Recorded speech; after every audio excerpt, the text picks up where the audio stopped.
como el libro de Shemot. El libro de Shemot, lo que significa realmente en el hebreo, pues significa nombres. Comúnmente los libros de la Biblia los conocemos por, eh, por su pronunciación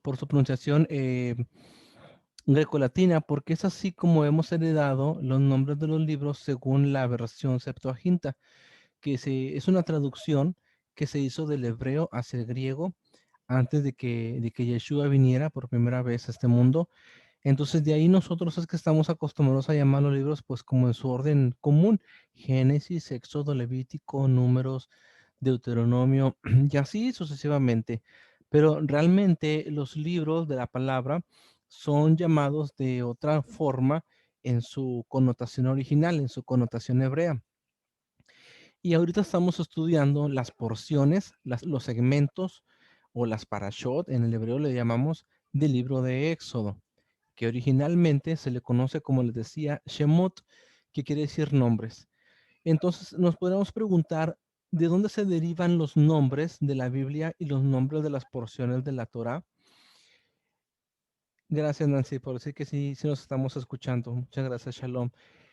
Los nombres de las porciones y de los libros se derivan de la primera expresión que aparece. Por ejemplo, cuando empezamos la Biblia a leerla, en el libro de Génesis, pues leemos la expresión que dice en el principio. Al principio creó Dios los cielos y la tierra. Entonces la expresión en el principio o en el origen se pronuncia en el hebreo Bereshit. Por eso el libro de Génesis en el hebreo se le llama Bereshit. Entonces cuando vamos al libro de Éxodo, ustedes pueden leer su Biblia, no importa qué versión sea, les va a decir, estos son los nombres de, y les da toda una lista de personas que acompañaron a Jacob en la travesía de Canaán hacia la tierra de Egipto, cuando Jacob se iba a encontrar con su hijo Joseph, que en ese tiempo era príncipe o corregente de Faraón en Egipto. Entonces, como la expresión principal del libro de Éxodo es, estos son los nombres, la frase nombres en el hebreo Shemot está escrito en plural. ¿Sí? Si queremos decir nombre en singular, decimos Shem. Shem como el hijo de Noé. Acuérdense que Noé tuvo tres hijos, Shem, Cam y Jafet. Entonces, Shem o Sem está en singular y significa nombre, nombre propio, nombre de una persona. Pero cuando queremos decirlo en plural, varios nombres, entonces decimos Shemot. Y hoy vamos a estudiar una porción del libro de Shemot, desde el capítulo 25 hasta el capítulo 27, verso 19, Shabbat Shalom, hasta Paraguay. Me da mucho gusto que esté conectada, Mana Alicia. Bendiciones. Y tenemos una Haftará, ¿qué es la Haftará? Porque muchas veces me preguntan, bueno, Salomón, ¿no das la Haftará? ¿Por qué no lees la Haftará cuando estás dando tu clase de Parashá? Yo les pongo la Haftará aquí, que es Primera de Reyes 5:12, porque la Haftará es la lectura final con la que se debe de cerrar el Shabbat. Hoy empezamos en viernes con el Kabbalah Shabbat. ¿Qué es el Kabbalah Shabbat? Tengo que explicarles cómo se pronuncia en hebreo y qué significa en español para que ustedes puedan entender una comprensión. Yo sé que ahorita, como por ejemplo, Oralia, que estás conectada, súper adelantadísima en todos estos temas. Estas expresiones son muy fáciles para ti de entender. También la hermana Alicia Rodríguez, que nos está viendo de Paraguay, son frases muy, muy fáciles de entender. Pero también tenemos gente que está empezando en raíces hebreas y que no conoce muchas palabras o muchos conceptos. Y si yo comienzo a hablar en todos los conceptos en hebreo, pues esta clase podría volverse confusa y lo que quiero es que se entienda. Entonces les explicaba, hoy viernes hacemos el Kabbalah Shabbat. Kabbalah Shabbat significa el recibimiento del Shabbat, el recibimiento del día de reposo. Mañana en la tarde, mañana sábado por la tarde, entre 6 y 7 de la tarde, se hace el Abdalá. El Abdalá es la salida y la despedida del Shabbat. Es una separación espiritual que se hace entre el tiempo sagrado y entre el tiempo secular. Y en ese espacio de la Abdalá que se enciende una vela, bueno, depende de la tradición de cada familia observante, se enciende una vela, etcétera, se lee la porción que está ahí, que dice Haftará, Primera de Reyes 5:12. Bueno, muchas veces lo leen antes de la Abdalá, leen la Haftará, Primera de Reyes 5:12, y después ya sigue el ritual de la despedida del Shabbat. Pero esa es la razón por la cual nunca les leo la Haftará, porque eso corresponde al día de mañana Y pues más adelante me gustaría estarles dando unas explicaciones de algunas de las diferentes Haftarah que se manejan. Bueno, vamos a estar comenzando aquí nuestra porción de la Torá y vamos a empezar con Éxodo o Shemot 25:2 y dice de la siguiente manera: Di a los hijos de Israel que tomen una ofrenda para mí, de todo aquel cuyo corazón le mueve a hacerlo, tomaréis mi ofrenda. Este es el concepto de la palabra terumá. La porción se llama terumá, significa una porción o una ofrenda que está separada y que está dedicada con exclusividad para un fin y para un propósito sagrado, espiritual y sagrado. En eso consiste la orden que el Eterno le da a Moisés y que le diga a los hijos de Israel: tomen una ofrenda para mí. Entonces, cuando nosotros dedicamos lo que es el tiempo, como este tiempo para el estudio de la palabra del Eterno, entonces nosotros estamos dedicando eh, dedicando el tiempo como una terumá, una ofrenda especial para el Eterno. Si el video de repente se traba, por favor avísenme, porque como yo tengo aquí tres pantallas, en una pantalla mía, mi imagen donde estoy hablando está como bloqueada. Si se les bloquea, ustedes me dicen. Si no se escucha el audio o si ven que como si no estuviera hablando, también me avisan, por favor. Bien, esta ofrenda de la terumá es llamada de esta manera porque no es una expresión tan fácil de traducir como se los pongo acá. Significa una donación, un don, una dádiva, un presente, un regalo o una contribución. Entonces, cuando nosotros nos dedicamos en cuerpo, alma y espíritu al servicio del Eterno, pues entonces nosotros estamos poniendo nuestras vidas como una terumá también. Cuando dedicamos una ofrenda especial, hablando en sentido financiero, una cantidad para bendecir un ministerio, alguien que esté impartiendo palabra, entonces eso se convierte en una teruma. Una teruma en el hebreo es una ofrenda que se da nacida desde el corazón. Por eso Dios le decía a Moisés: di a los hijos de Israel que tomen una ofrenda para mí. Dios no dijo específicamente qué tipo de ofrenda, sino que mandó decir una ofrenda para mí de todo aquello cuyo corazón le mueve a hacerlo. De este principio bíblico es donde Pablo comienza a decir que cada uno dé como haya propuesto en su corazón. Quiere decir que todo lo que nosotros demos para el servicio de Dios, para el servicio del Eterno, tiene que ser nacido de corazón. Uno no debe desprenderse de sus recursos si no le nace, porque entonces eso no es bendición, eso es obligación. Y Dios desea que nosotros demos de lo que nace de lo profundo de nuestro corazón. En esto consiste toda la teruma. Y les puse aquí atrás en el fondo lo que viene siendo el tabernáculo, porque vamos a leer el tabernáculo y de las piezas del tabernáculo y toda la simbología que tiene el tabernáculo con relación a Yeshua, a Jesús. Eso es lo que vamos a estudiar en esta porción de la Torah el día de hoy. Cómo la terumá, que es la porción que cada israelita dio, contribuyó para crear, formar todo lo que es el tabernáculo y todo el ornamento sagrado, cada pieza de madera, de oro, las telas, toda la simbología que implica aquí fue nacido de un pueblo agradecido con Dios, porque los israelitas estaban agradecidos de la liberación que Dios había causado en la tierra de Egipto. Recuerden que aquí en el capítulo 25 de Éxodo, ya el pueblo de Israel no está en Egipto, ya no está en el mar de Juncos o el mar Rojo, ya no está en Refidín, ya están ellos en un proceso, ya recibieron la ley, según en Éxodo 20 es cuando se recibe la ley. Aquí están ellos en el proceso de levantar el tabernáculo. ¿Para qué? Para que el tabernáculo sea un punto de conexión, un punto de reunión con Dios, un punto en el cual ellos podían llevar sus ofrendas y rendir adoración al Señor. Entonces, vamos a continuar y dice el siguiente pasaje: esta es la ofrenda que tomaréis de ellos: el oro, la plata y el bronce. Literalmente son los tres materiales, más los tres elementos o metales de mucho más valor. Nuestra pregunta debería ser: cuando nosotros vamos a darle algo al Padre Celestial, ¿le damos de lo que nos sobra o le damos de lo mejor de nuestras vidas? Yo pienso que la respuesta es que siempre queremos dar lo mejor de nuestras vidas. Queremos dar el primer tiempo en la mañana, abrir nuestros ojos, orar y darle gracias por la vida, darle gracias por la salud, darle gracias a Dios por todo lo que nos ofrece. ¿Por qué? Porque Dios es el dador de todas las cosas. Entonces, lo que aquí nos enseña es que lo mejor que existe tiene que ser para el servicio de Dios. Y cuando se trató del Mishkan, la palabra Mishkan en el hebreo quiere decir tabernáculo o tienda. Cuando se trató de construir el tabernáculo, entonces se tenía que dar lo mejor para Dios, el oro, la plata y el bronce. Lo primero que pide el Eterno, fíjense aquí, el orden establecido es el oro. Recuerden que ninguna palabra en la Torah está de manera infortuita o de manera sin sentido, sino que cada palabra, cada expresión tiene un orden y tiene una razón de estar ahí. Primero es el oro, lo más precioso, según Génesis 2:12. El oro es bueno, dice.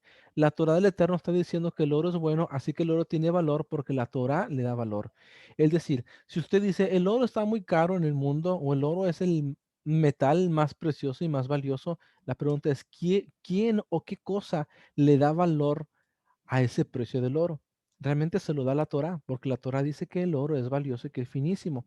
Pero por encima del oro está la palabra del Eterno, que es más preciosa que el oro y que el oro refinado, está en la escritura.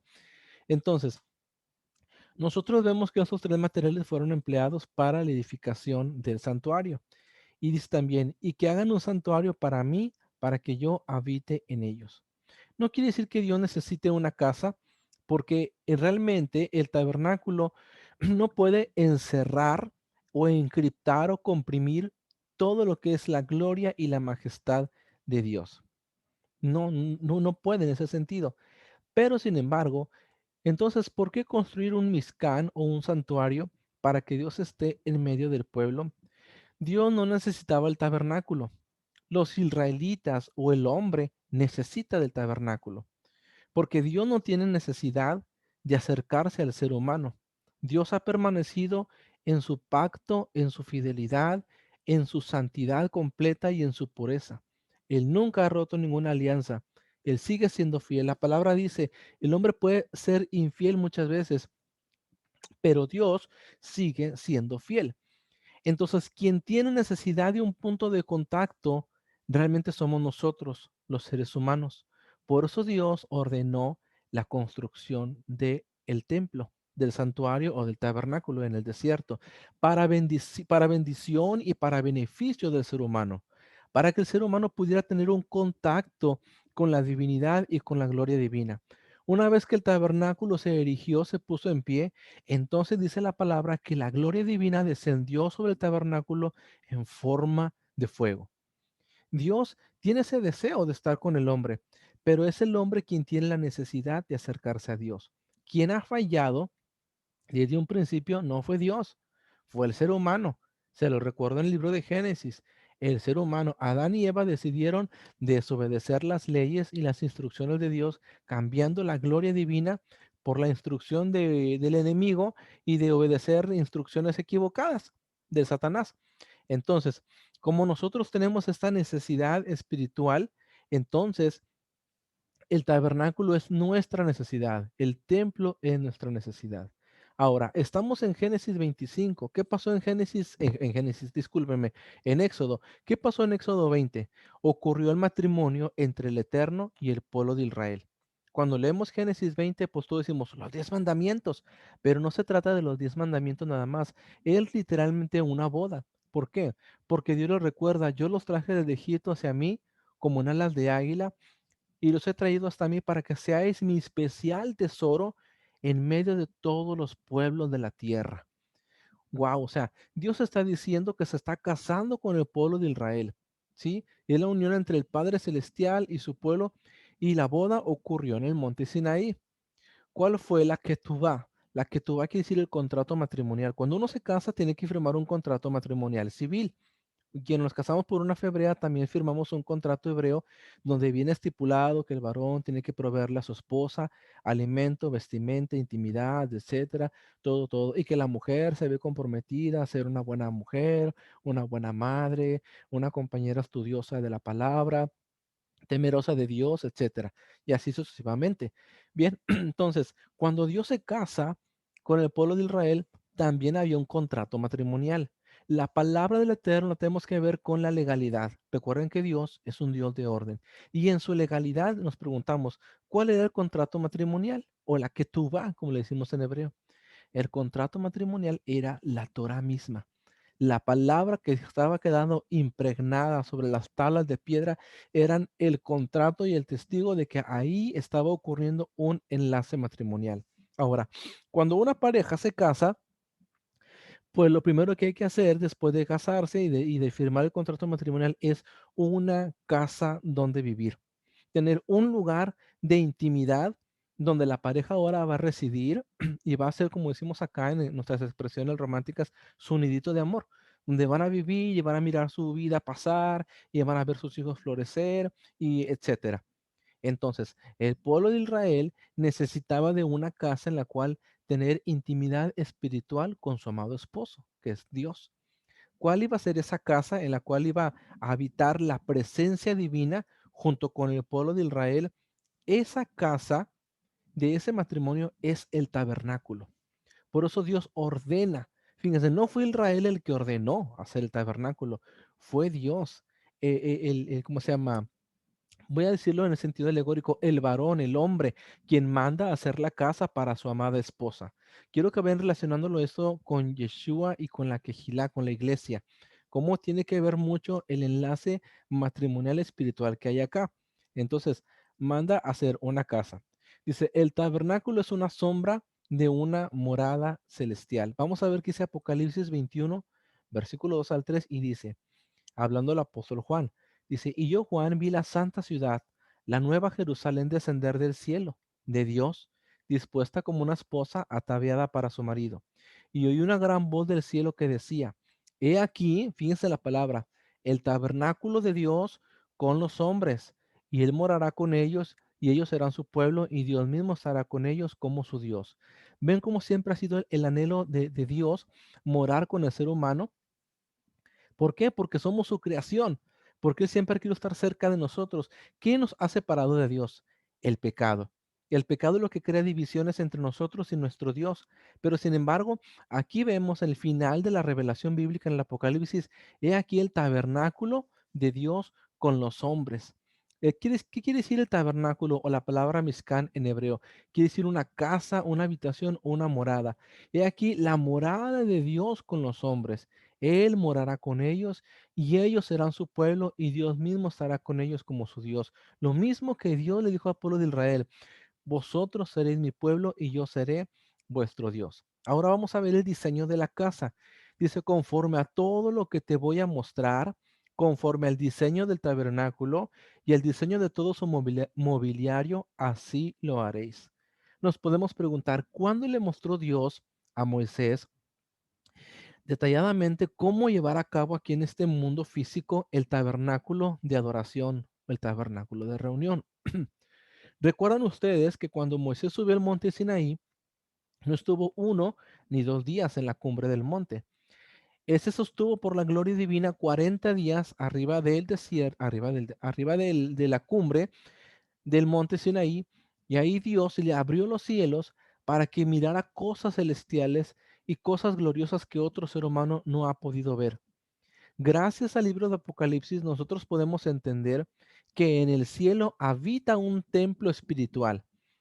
Y ustedes pueden ver el libro de Apocalipsis, van a ver que del atrio del templo, que adentro del templo salieron 7 ángeles con un incensario, etcétera.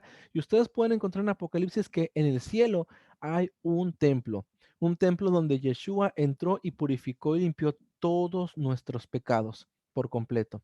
Entonces, en base al templo celestial que Moisés miró en visión, estando en el Sinaí, es como Moisés tuvo que tener cuidado. Por eso Dios le dice, conforme a todo lo que te voy a mostrar, conforme a la visión celestial que vas a ver del templo de arriba, tú vas a hacer un diseño acá abajo. Esto quiere decir que el tabernáculo que el pueblo de Israel construyó en este mundo era una representación del templo celestial que está en los cielos, del templo de Dios que está en el cielo. Es una representación exacta de ese templo. Aquí se me está bloqueando un poquito la computadora. El tabernáculo del desierto es una figura de varias cosas. A ver, ¿ya estamos aquí? Sí, ya estamos aquí otra vez. Se fue tantito, pero ya regresó. Además, podemos comparar el Mizcán, el templo, con 4 cosas. Vamos a separar el tabernáculo, vamos a comparar, perdón, el tabernáculo con cuatro cosas importantes. Número uno, el tabernáculo, como lo acabo de mencionar, es una representación del santuario celestial. Entonces el pueblo de Israel iba a tipificar en este mundo todo lo que es el reino celestial. ¿Qué hay en el reino celestial? Perdón, es que aquí las pantallas se están apagando. Hemos tenido muchos problemas con la energía eléctrica. Como estamos teniendo problemas con problemas nacionales con el suministro de la Comisión de Eléctrica, entonces de repente las pantallas como que se quieren apagar. Si no alcanzo a terminar la clase, discúlpeme, pues se quedaría hasta donde podamos, pero vamos a avanzar hasta donde sea posible. Les decía nuevamente, en el cielo hay un santuario celestial y el tabernáculo que hizo Moisés con el pueblo de Israel era una representación de todas las cosas celestiales. Otro punto importante, el tabernáculo también es una representación del cuerpo de Yeshua, del cuerpo del Mesías. ¿Por qué?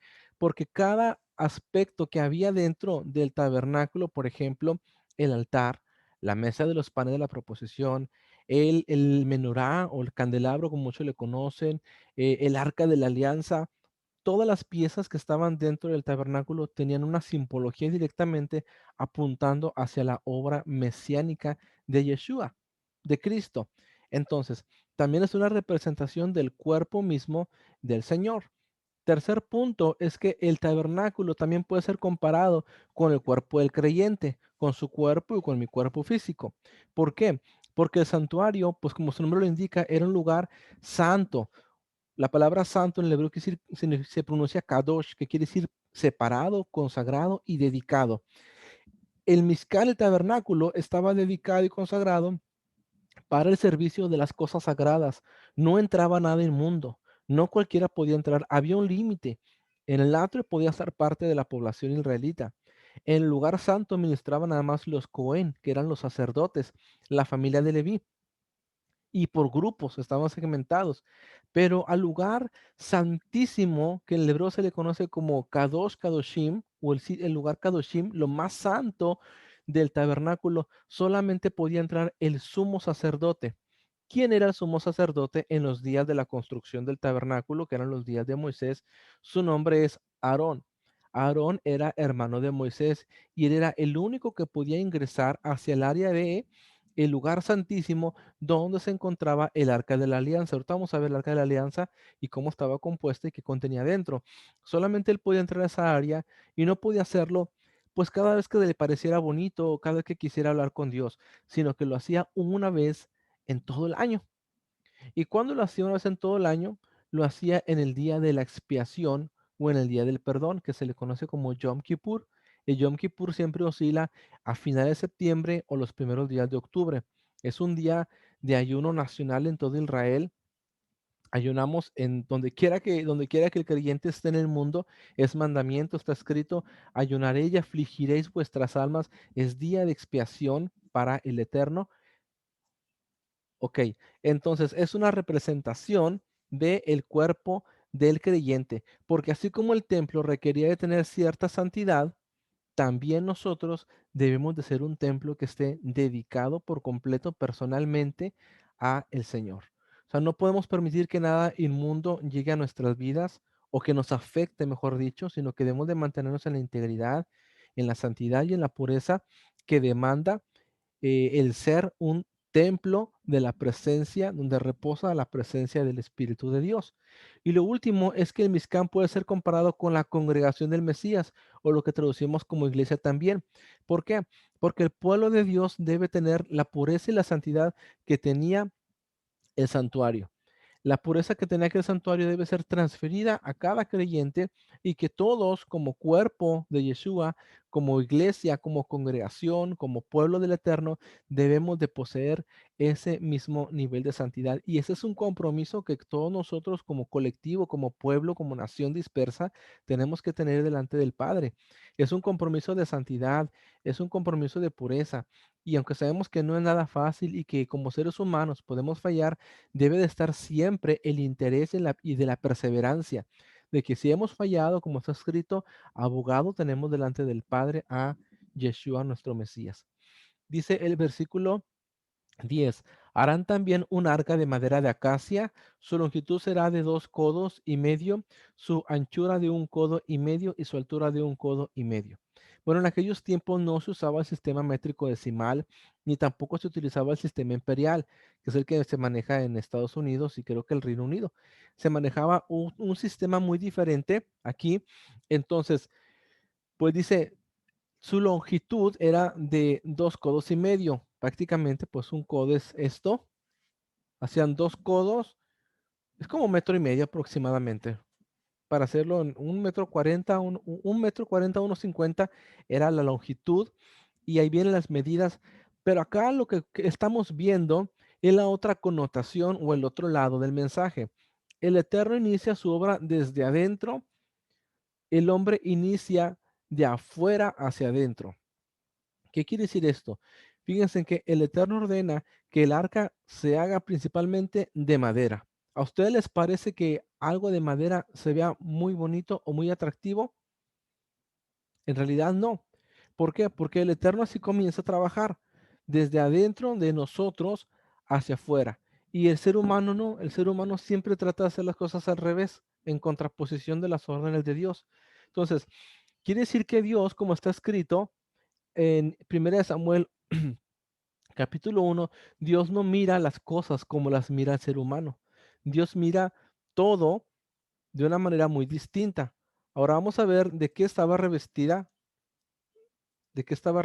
el arca. Dice, y la revestirás de oro puro, por dentro y por fuera la revestirás, y harás una moldura de oro alrededor de ella.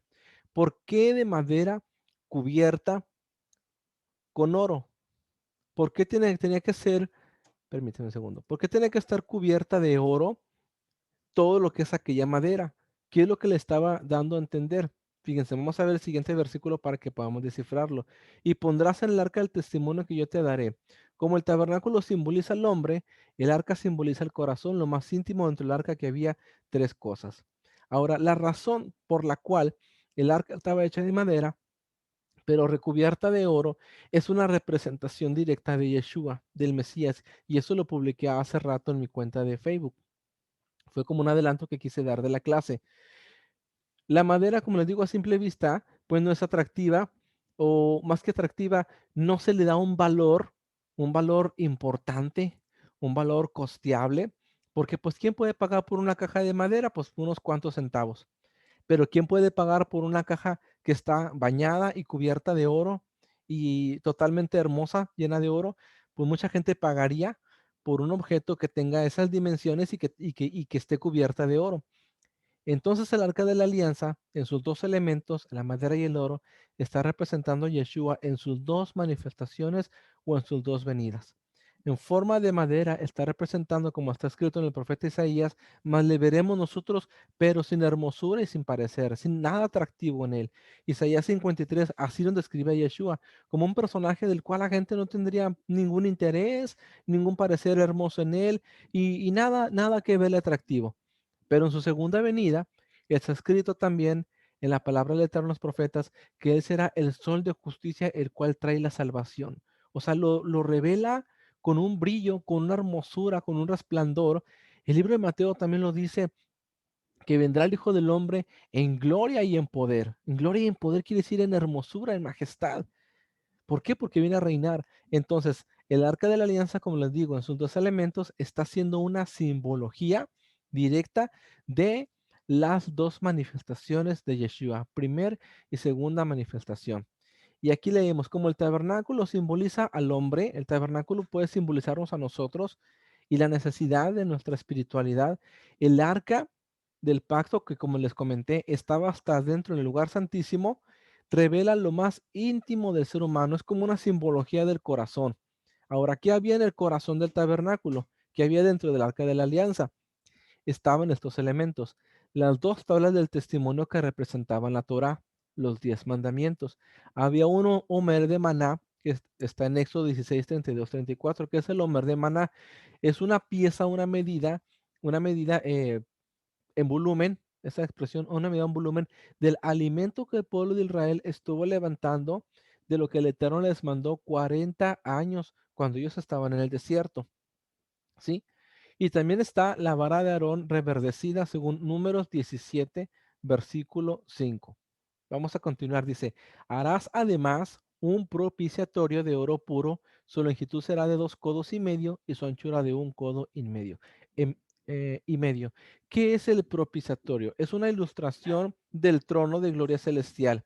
En Hebreos 4:16, la palabra hebrea que ha sido traducida como propiciatorio es caparot, que significa cobertura, cubierta o tapa.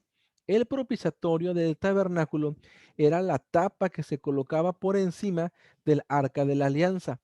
Y sobre el caparot, sobre el propiciatorio, se colocaron después unos querubines. Ahorita lo vamos a ver, el sentido de los querubines.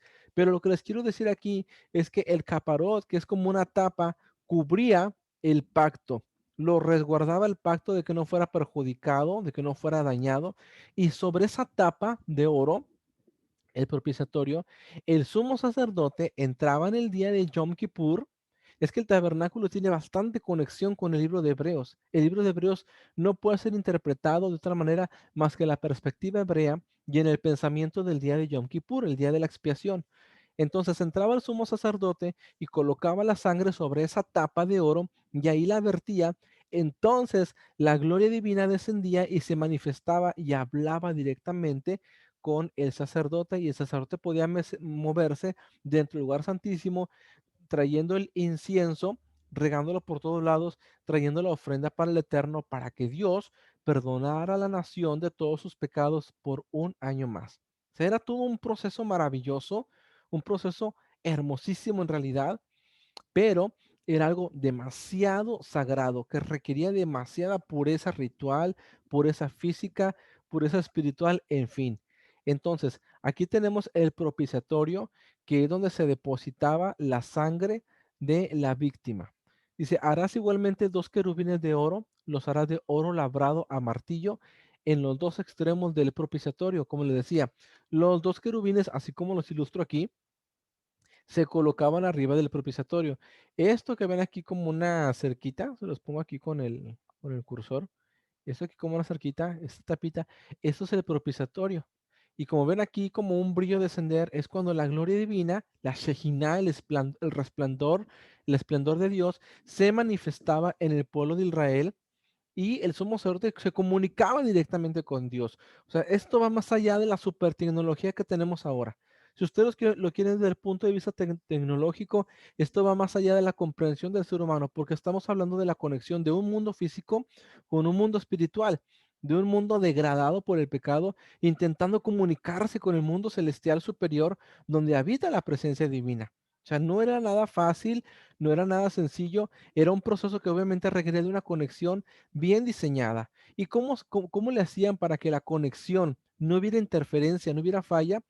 Pues se lograba a través de la pureza del pueblo de Israel, porque el pueblo tenía que prepararse. Por eso dice el Eterno, toda la congregación de los hijos de Israel ayunarán desde el atardecer del día noveno hasta el atardecer del día séptimo del mes de Tisri. Es un día de afligir vuestras almas delante de Dios, porque era cuando el pueblo iba a presentarse delante de la presencia de Dios para pedirle a Dios perdón por los pecados de toda la nación y que Dios tuviera misericordia del pueblo. Entonces, ¿por qué el Señor ordenó hacer una imagen de algo que estaba arriba en el cielo? Está escrito en la Torá, no te harás imagen de las cosas que están en los cielos, ni en la tierra, ni debajo de la tierra. Pero aquí vemos que el Eterno está diciendo, háganse querubines de oro, lo cual para la lógica o la mente humana, esto podría parecer una contradicción. Pues no es una contradicción. La clave está en leer los pasajes y en entender la Torá en su contexto hebreo y leer detenidamente. En el libro de Éxodo capítulo 20 dice, no te harás imagen. No está permitido que, Shalom hermana Ana, no está permitido que el ser humano se haga imagen a sí mismo. Cree en su imaginación, en su locura, en su estado de artístico, cómo son los ángeles y comenzar a dibujar y comenzar a labrar en oro.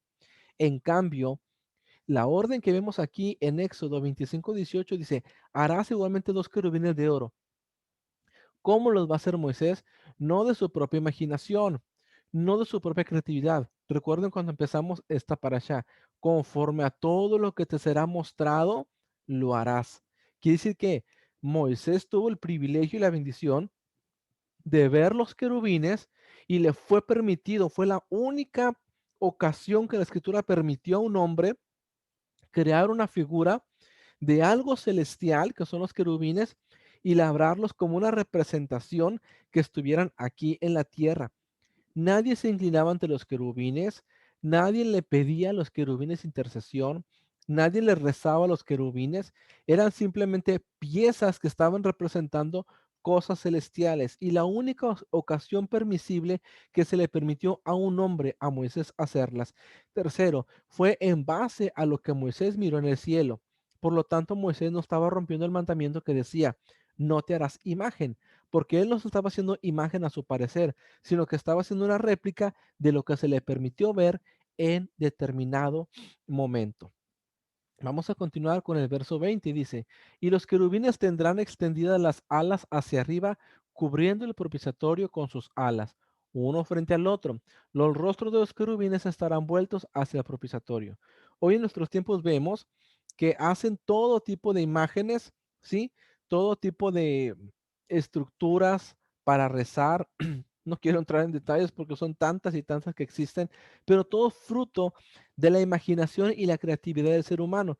Como está escrito en los Salmos, es obra de manos y semejantes son todos aquellos que confían en esas piezas. Pero bueno, aquí lo que estamos viendo es que hay una instrucción detallada de qué había hacer con los querubines, en qué posición colocarlos. Esta es una instrucción que Dios mismo está dando. Entonces es la palabra y es la voluntad de Dios que no se puede contradecir y que no se puede revocar. Estos dos querubines están adorando al Eterno que es invisible. Como les dije en la imagen anterior, vamos a verla aquí, los dos querubines se postran en el lugar donde debe descender, ¿qué? La Shejinah, la gloria divina.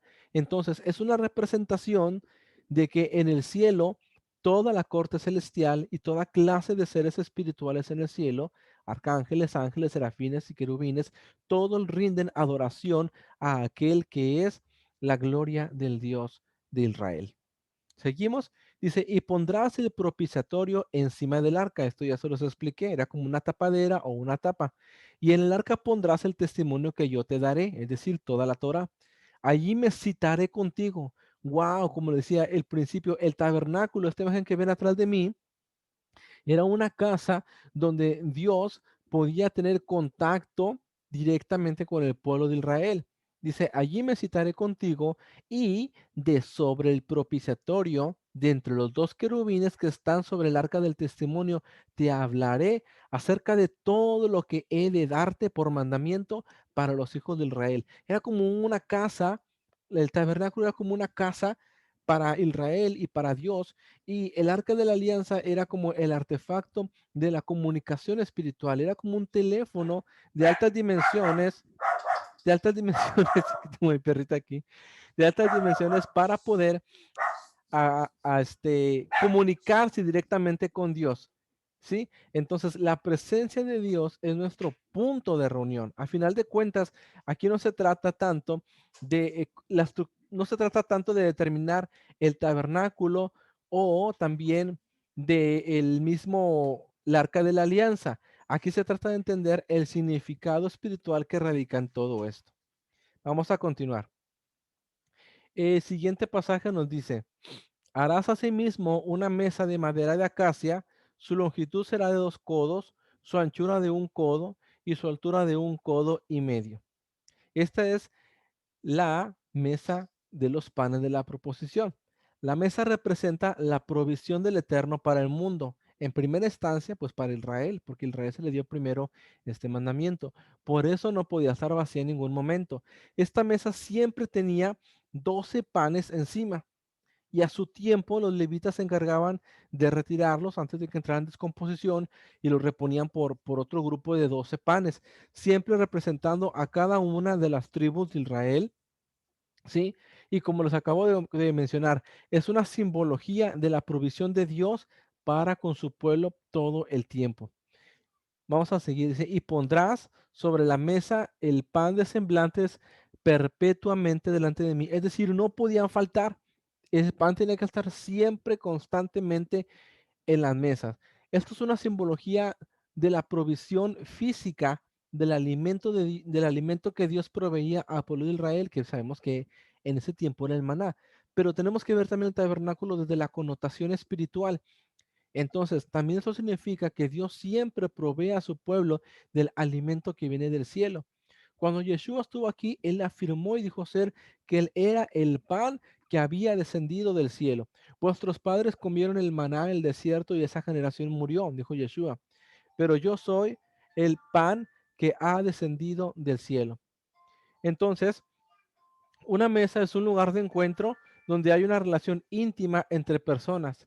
El hecho de comer juntos es algo que implica unidad. Exactamente, cuando usted se pone a la mesa con sus familiares, con su esposo, con su esposa, con sus hijos y todos conviven, es un momento de unidad familiar. Es un momento especial y sagrado. Entonces, colocar los panes de la proposición en el templo significaba que siempre habría de parte del esposo y de parte de Dios provisión para su pueblo. Está escrito, he aquí yo estoy a la puerta, si alguno oye mi voz, cenaré con él y él conmigo.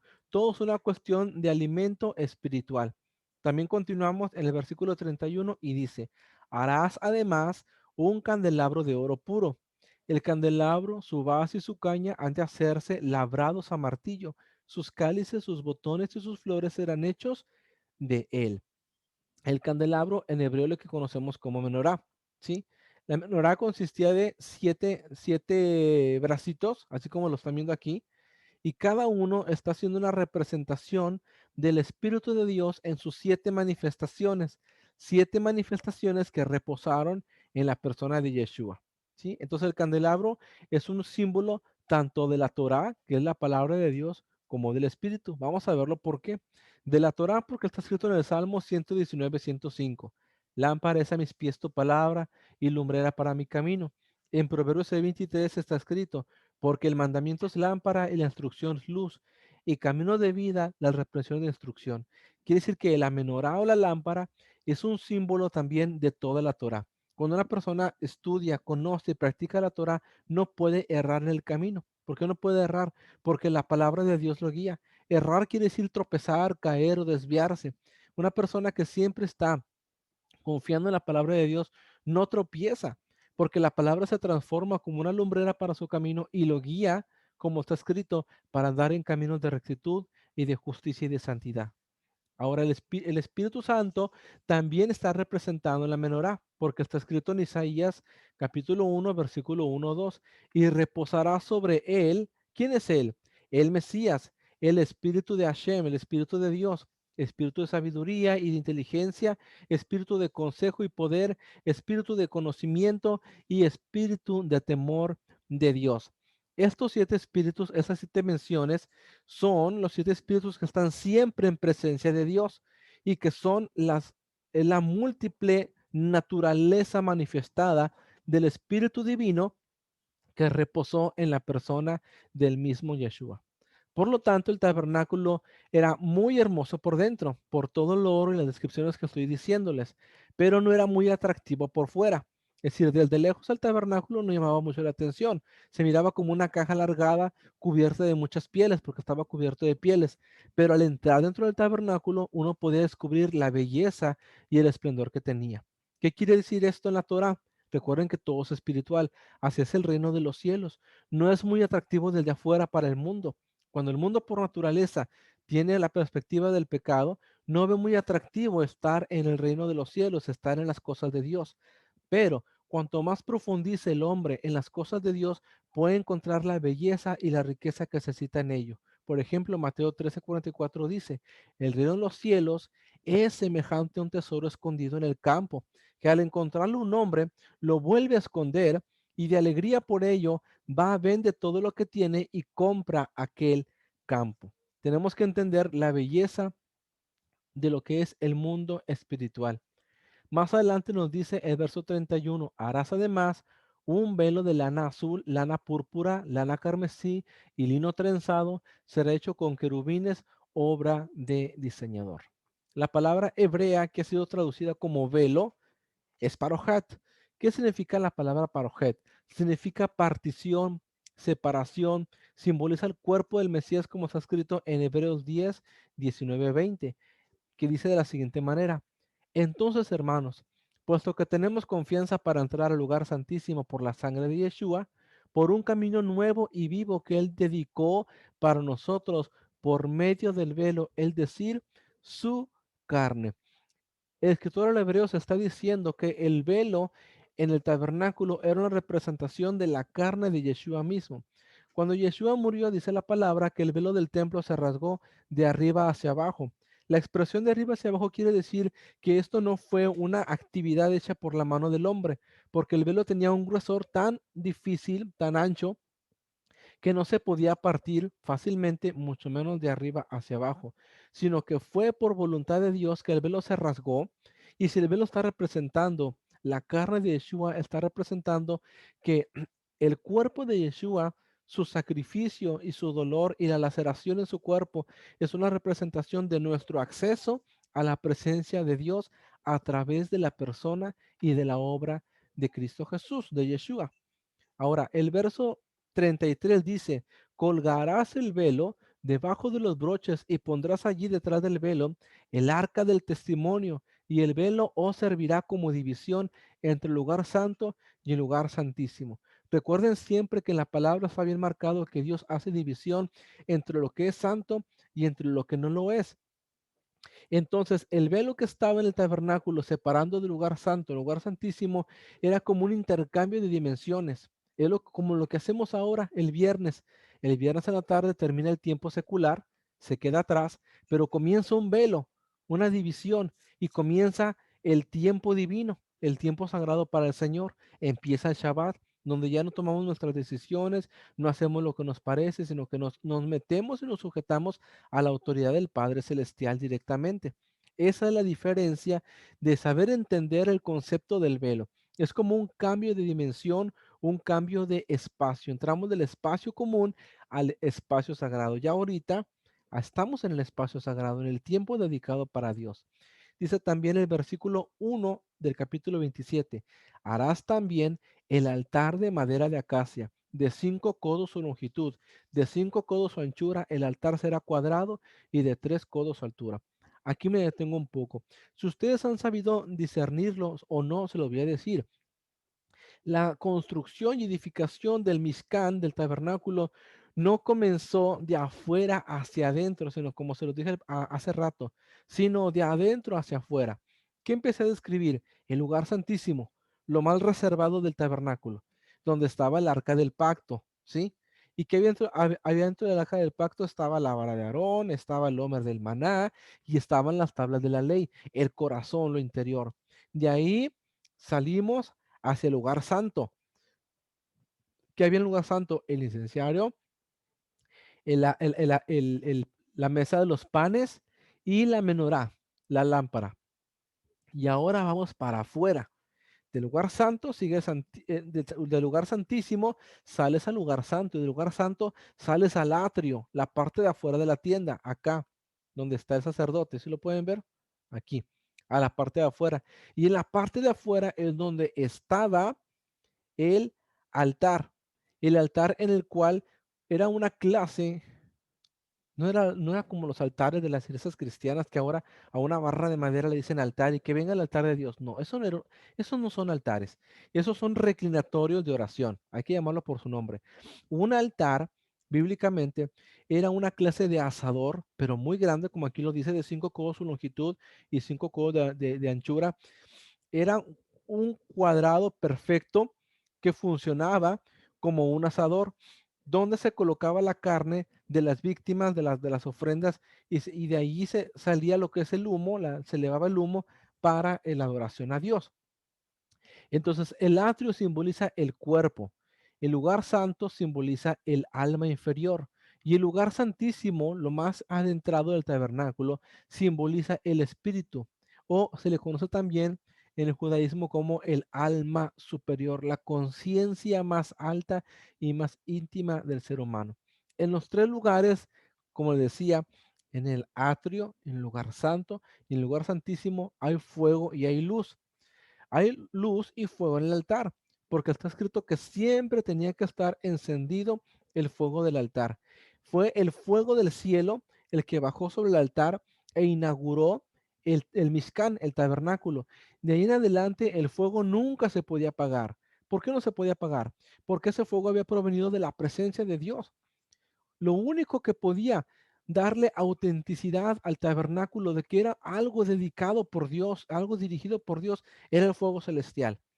Entonces, bajó fuego del cielo que encendió el altar y a partir de allí comenzó la serie de los sacrificios, el diario, el matutino, los de Shabbat, los de las fiestas, los de la luna llena, la luna nueva, los de Pesaj, los de todos los sacrificios que puedan mencionar ahorita del libro de Levítico, que vamos a mirar más adelante cuando estudiemos Levítico, ustedes van a ver que derivaban directamente de ese fuego celestial que el pueblo de Israel nada más se encargaba de alimentar. Cuando Salomón construyó el templo en el monte Moriah, el templo ya de piedra, de cantera, ¿cómo se llama? De piedras hermosas, también la gloria divina hizo descender fuego sobre el altar y fue inaugurado. Dice la palabra, cuando Salomón terminó de orar y se puso de pie, entonces fuego descendió del cielo y consumió sobre el altar y se inauguró oficialmente. Entonces, cuando venga el tercer templo, tiene que venir fuego del cielo también.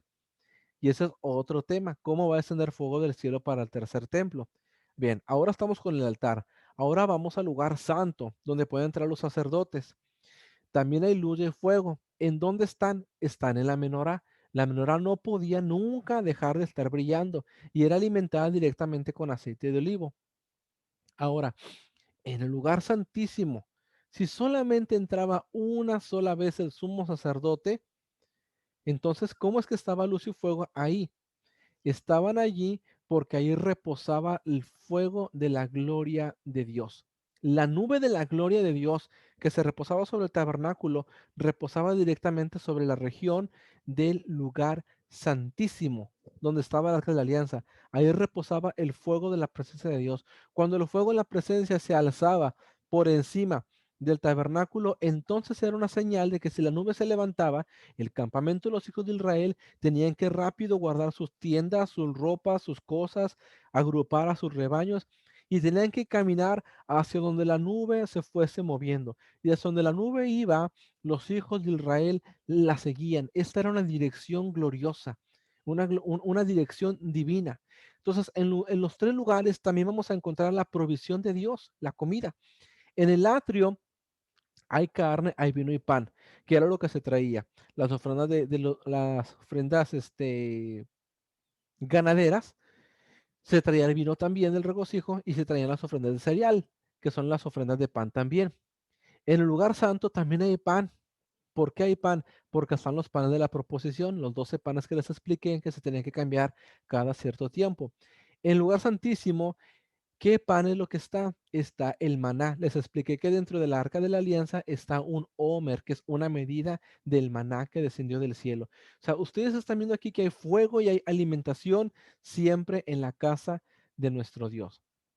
Qué maravilloso es entender todas estas cosas maravillosas y ver que todo eso es una simbología de nuestro Mesías, de Yeshua.